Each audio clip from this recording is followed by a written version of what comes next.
Okay, तो अपना पूरे सिलेबस का जो लास्ट टॉपिक है, उसमें हमें क्या डिस्कस करना है कि जो एडवांस प्रोसेसर है 80386 के बारे में थोड़ा डिटेल में डिस्कस करना था। आपका पाँचवाँ यूनिट का जो 75% पार्ट है वो 80386 ही है। बट इसके क्वेश्चंस भी आ जाते हैं, तो आप लोग ये मान लो कि भाई यूनिट नंबर 5 प्योर थ्योरी है, ठीक है? उसमें भी ये चीज़ें आने के बहुत ज़्यादा चांसेस हैं। तो वो डिफरेंस पूछ लेता है कि डिफरेंट जो प्रोसेसर है उनके क्या-क्या फीचर्स हुए या क्या-क्या कैसे-कैसे आपके प्रोसेसर आगे बढ़ते गए, है ना?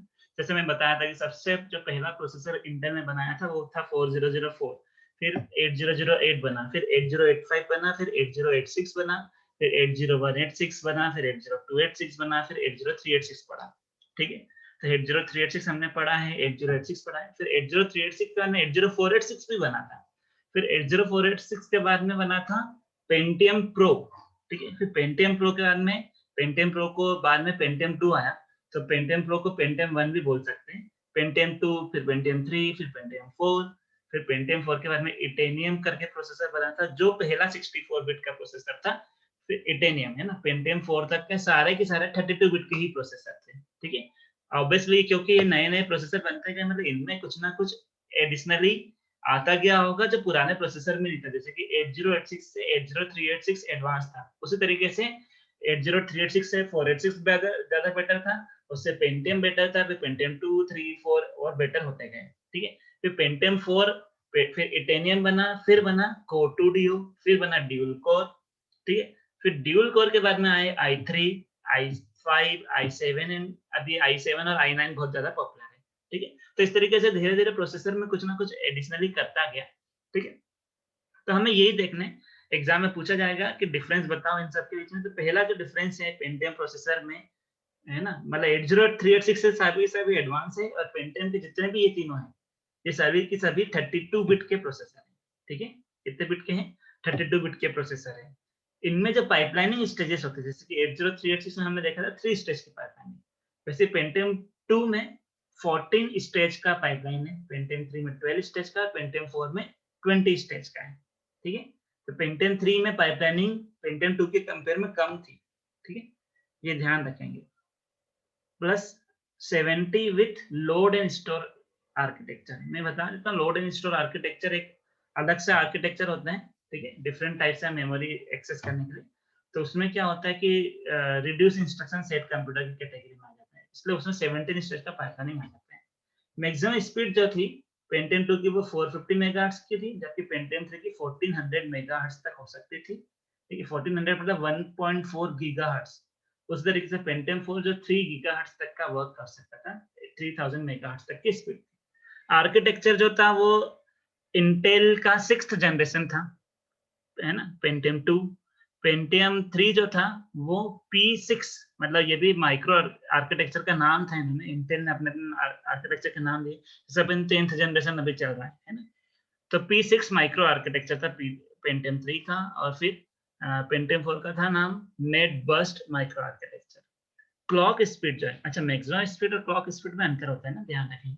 मैक्सिमम स्पीड जो होती है वो सिस्टम का जो फ्रीक्वेंसी होती है, मेन जो ओरिजिनल क्लॉक होता है उसकी स्पीड होती है, ठीक है? और क्लॉक स्पीड जो होती है वो प्रोसेसर की जो क्लॉक अपन दी जाती है ना? मतलब कितनी हाई स्पीड में प्रोसेसर मेमोरी के साथ में इंटरफेसिंग कर सकता है, दैट इज़ क्लॉक स्पीड, ठीक है?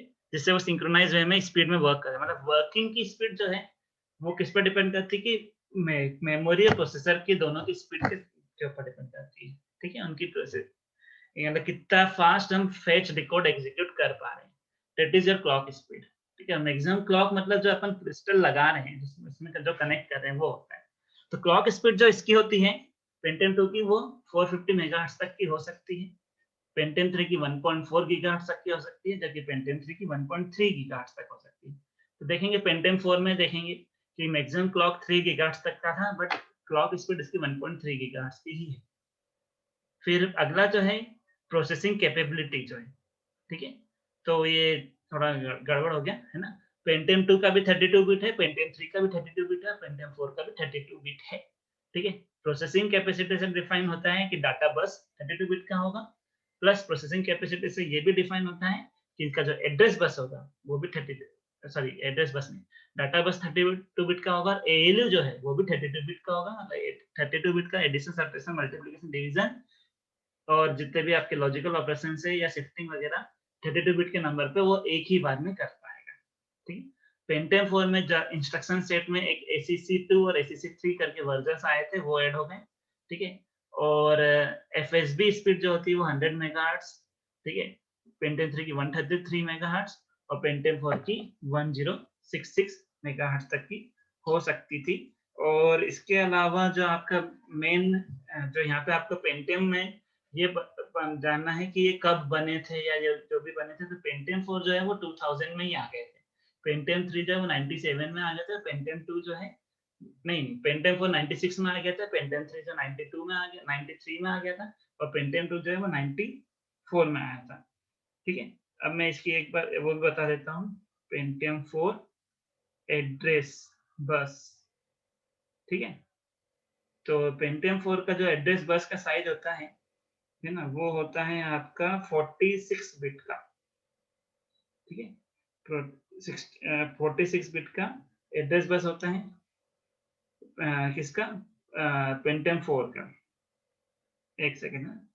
P3 का जो होता है, P3 प्रोसेसर एड्रेस बस जो साइज होता है इसका,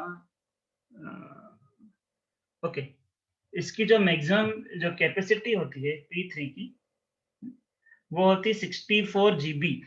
64 GB का मेमोरी सपोर्ट करता है, मतलब 64 GB मतलब 2 की पावर 6 और इंटू 2 की पावर 30 है ना, G मतलब 2 की पावर 30। तो इसमें जो P3 में ध्यान रखेंगे, P3 में 64 GB तक का सपोर्ट है ना, मतलब 36 एड्रेस लाइन्स है। P3 में कितनी है, 36। पेंटियम 4 में जो है वो मेमोरी सपोर्ट है 132 GB का, 132 सॉरी 128 GB का, 128 GB मतलब 2 की पावर 7 मतलब 37 एड्रेस लाइन है पेंटियम 4 में। पेंटियम 3 में जो है वो 36 एड्रेस लाइन है और पेंटियम 2 में भी 36 एड्रेस लाइन है, इसमें भी 64 GB तक का मेमोरी सपोर्ट था। ठीक है। चलो, तो ये पेंटियम क्या हो गए डिफरेंसेस। अब इंटेल i3 की बात करते हैं। तो कोर i3, i5, i7 जितने भी हैं, इनका सबसे पहला जो मेजर डिफरेंस है वो देख लेते हैं कि i3 ऐसा प्रोसेसर है जिसके अंदर 3 अलग-अलग प्रोसेसर एक साथ कनेक्टेड है। ठीक है। मतलब यहाँ पे 3 डिफरेंट जो इंस्ट्रक्शंस है ना, 3 different instruction fetching, decoding, executions होते हैं। i5 में 5 प्रोसेसर होते हैं और i7 में 7 प्रोसेसर हो सकते हैं। ठीक है। मतलब ये इतने, इसके ये बता रहा है कि इतने कोर ये इसमें हो सकते हैं मैक्सिमम i7। ठीक है। तो i3 जो है इसमें 3 प्रोसेसर की कैपेसिटी परफॉर्म कर सकता है, i5 में 5 की कर सकता है, i7 में 7 प्रोसेसर की परफॉर्मेंस इसमें हो सकती है। कोर कितने लगे वो बताऊंगा मैं। कोर अलग चीज है, प्रोसेसर कितने एक आईसी में, जो एक आईसी में कितने प्रोसेसर बिल्ट हुए हैं वो बता रहा हूँ।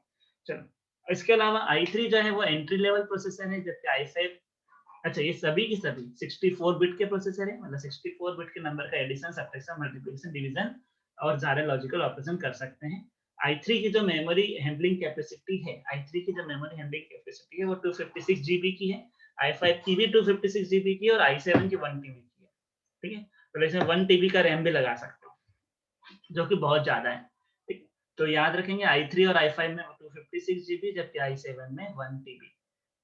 i3 जो है वो एंट्री लेवल प्रोसेसर का, अच्छा अब मैं ये भी बता दें कि 256 GB मतलब 256 कितना, 2 की पावर 8 है ना, और जी मतलब 38 एड्रेस लाइन i3 में है, 38 एड्रेस लाइन i5 में है, जबकि इसमें 1 TB मतलब 40 एड्रेस लाइन है i7 में कितनी है, 40 एड्रेस लाइन है।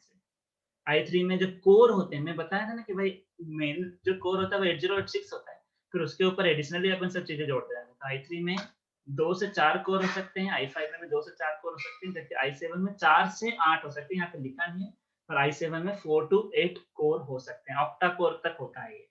ठीक है ना, क्वाड कोर मतलब 4 कोर हो गया। ठीक है। i3 जो है वो क्वाड कोर भी होता है या ड्यूल कोर भी होता है, डिपेंड करता है कि आपने i3 का कौन सा जनरेशन लिया है। ठीक है। i7 जो है वो 4 to 8 कोर्स हो सकते हैं, ऑक्टा कोर भी हो सकता है ना। अभी थ्रेड्स इसमें कितने होते हैं, 4 थ्रेड्स होते हैं i3 और i5 में, जबकि i7 में 8 थ्रेड्स। ये बहुत इंपॉर्टेंट है, बेसिकली ये कुछ इसका रिलेटेड, ये जो थ्रेड है इसका रिलेशन सीधे-सीधे किससे, कोर से। अगर हमारे i3 में 4 कोर हो सकते हैं, इसमें इसलिए इसमें 4 थ्रेड्स हो सकते हैं, i5 में 4 कोर हो सकते हैं, इसमें 4 थ्रेड्स हो सकते हैं, i7 में 8 कोर हो सकते हैं, इसमें 8 थ्रेड्स हो सकते हैं। थ्रेड्स होती हैं एप्लीकेशंस, ठीक है? एप्लीकेशंस जो प्रोग्राम होते हैं आपके, उसके स्मॉल फंक्शंस को अपन थ्रेड्स कंसीडर करते हैं। मतलब छोटे-छोटे फंक्शन, जैसे कि आप मोबाइल का डिस्प्ले देखते हो तो डिस्प्ले में जो सिग्नल दिख रहा है, ठीक है? या जो आपका हॉटस्पॉट का सिंबल दिख रहा है ना? या टाइम दिख रहा है, कैलेंडर दिख रहा है, ये सब के सब थ्रेड्स कंसीडर होते हैं। तो डिफरेंट डिफरेंट थ्रेड्स को ये रन कर सकते हैं, है ना? कितने थ्रेड्स को रन कर सकते हैं डिपेंड करता है कोर पे, ठीक है? i3 में हाइपर थ्रेडिंग होती है, और i5 में भी हाइपर थ्रेडिंग होती है, और i7 में भी हाइपर थ्रेडिंग होती है। तीनों में हाइपर थ्रेडिंग होती है, ठीक है? मतलब ये रिसोर्स प्रोसेसर को जो है, प्रोसेसर के रिसोर्सेस को एफिशिएंटली यूज कर सकते हैं।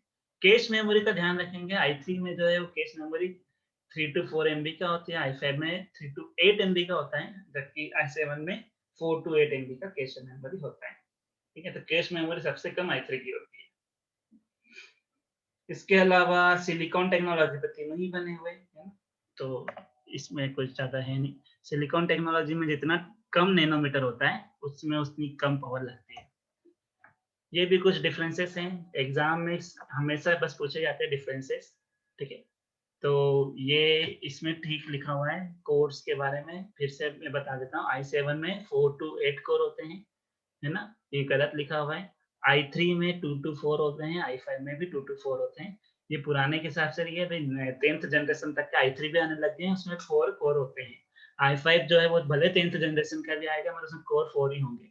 i7 अगर आप 10th जनरेशन का लोगे तो उसमें 8 कोर मिलेंगे आज की तारीख में, ठीक है? चलो, तो इसमें टर्बो बूस्ट जैसे कि एक डिफरेंस है, i3 में नहीं होता है, जबकि i5 और i7 में होता है। टर्बो बूस्ट करके एक फीचर होता है। हाइपर थ्रेडिंग मैंने बताया है ना? तो हाइपर थ्रेडिंग i3 में भी होता है, i7 में भी होता है, i5 में भी होता है, इसमें नहीं लिखा है तो वो गलत लिखा है। मैं जो बता रहा हूँ वो ध्यान रखेंगे, हाइपर थ्रेडिंग तीनों में होती है, ऊपर वाले में लिखा था। कैश मेमोरी सही लिखी हुई इसमें, नंबर ऑफ थ्रेड भी सही लिखे हुए हैं, साइज़ भी सही लिखा हुआ है, ग्राफिक्स बेस्ट होता है i7 में, ये वाला डिफरेंस है। प्राइस में भी देख ही लिया होगा, है ना? तो ये भी कुछ डिफरेंसेस हैं, है ना? चलो, तो ये i3 i7 हो गए। अब आता है इंटेल का एटम प्रोसेसर। एग्जाम में पूछा जाता है कि भाई एटम प्रोसेसर और बाकी प्रोसेसर से डिफरेंस क्यों है? तो इंटेल के जितने भी मैंने प्रोसेसर बताए वो सब के सब डेस्कटॉप या लैपटॉप प्रोसेसर है, मतलब जनरल सिस्टम्स के लिए यूज होते हैं, है ना? मतलब लैपटॉप और इनमें इंटेल के प्रोसेसर अभी तक तो पॉपुलर वो यूज हो रहे हैं। बट नियर फ्यूचर आप देख लेना, आने वाले 4 या 5 साल में इंटेल के प्रोसेसर बहुत कम यूज़ होंगे, और अब सीधे-सीधे कौन से प्रोसेसर आएँगे, एआरएम बेस्ड जो एसओसी प्रोसेसर होते हैं वो आएँगे। एसओसी क्या होता है कि प्रोसेसर और प्रोसेसर से रिलेटेड सारी आईसी, एक सारी जितनी भी डिफरेंट पेरिफेरल कंट्रोलिंग आईसी होती है ना, जैसे 8255, 8257 सब के सब एक आईसी पे बना देंगे। मेमोरी भी उसमें, सब कुछ उसमें, तो वो बहुत फास्ट काम करेगा, है ना? मतलब एक आईसी होगी, उसी में प्रोसेसर, उसी में को-प्रोसेसर, उसमें सारे कंट्रोलर, उसी में मेमोरी, उसी में सारे कोर, है ना? जितने भी रैम, रोम और जो भी आपको मल्टीप्लेक्सर, डीमल्टीप्लेक्सर सब कुछ एक आईसी पे डाल देंगे, कंट्रोलर वगैरह सब। इसको बोलते हैं एसओसी। एसओसी मोबाइल्स में बहुत ज़्यादा यूज़ हो रहे हैं आजकल, है ना? हर मोबाइल में एसओसी ही लगा होता है। बट कंप्यूटर में नहीं लगा सकते, because computer requires very high calculations. यहाँ पे बहुत ज़्यादा बड़े कैलकुलेशन, हाई कंप्यूटेशंस होते हैं, जो मोबाइल से डील नहीं कर सकते, है ना? इस कंप्यूटर जो है वो बहुत बड़े-बड़े मेजर कैलकुलेशंस को फटाफट कर सकता है, जबकि मोबाइल मोबाइल नहीं कर सकता। बट धीरे-धीरे कंप्यूटर के प्रोसेसर को मॉडिफाई करके या मोबाइल के प्रोसेसर को इतना एडवांस कर लेंगे कि वो कंप्यूटर के प्रोसेसर में लगाएँगे। तो एटम उसकी शुरुआत है। एटम एक प्रोसेसर इंटेल ने बनाया था 2012 में। तो बेसिकली ये एक एसओसी टाइप का आर्किटेक्चर था, जो नोटबुक या आपका एम्बेडेड सिस्टम्स या मोबाइल फ़ोन्स, है ना? जो छोटे-छोटे सिस्टम्स हैं, है ना? उनके लिए बनाया गया था, ठीक है? मोबाइल इंटरनेट डिवाइसेज़, है ना? मोबाइल इंटरनेट डिवाइसेज़ मतलब आपका स्मार्टफ़ोन्स, ठीक है? तो इस ये जो 45 नैनोमीटर टेक्नोलॉजी से बनाया गया था, तो एटम प्रोसेसर की खासियत है कि कंप्यूटर में नहीं लगाते। ये किसके लिए है? नोटबुक के लिए या आपका टैबलेट के लिए या मोबाइल के लिए, एम्बेडेड सिस्टम्स के लिए बनाया गया था, ठीक है? एटम जो है वो, और इसकी खासियत क्या है कि ये एसओसी टाइप का है, सिस्टम ऑन चिप टाइप का है, और ये लो पावर का है, और इसकी जो मैक्सिमम स्पीड है वो 800 मेगाहर्ट्ज तक की। देखो ये गीगाहर्ट्ज में वर्क नहीं करता है ना, ये कम स्पीड में वर्क करता है। ठीक है, तो एटम जो है वो एसओसी टाइप का आर्किटेक्चर है, बट इसमें जो इंस्ट्रक्शन है वो x86 वाले ही है। ओके, चलो ये आपका सिलेबस यहाँ पे कंप्लीट हो गया।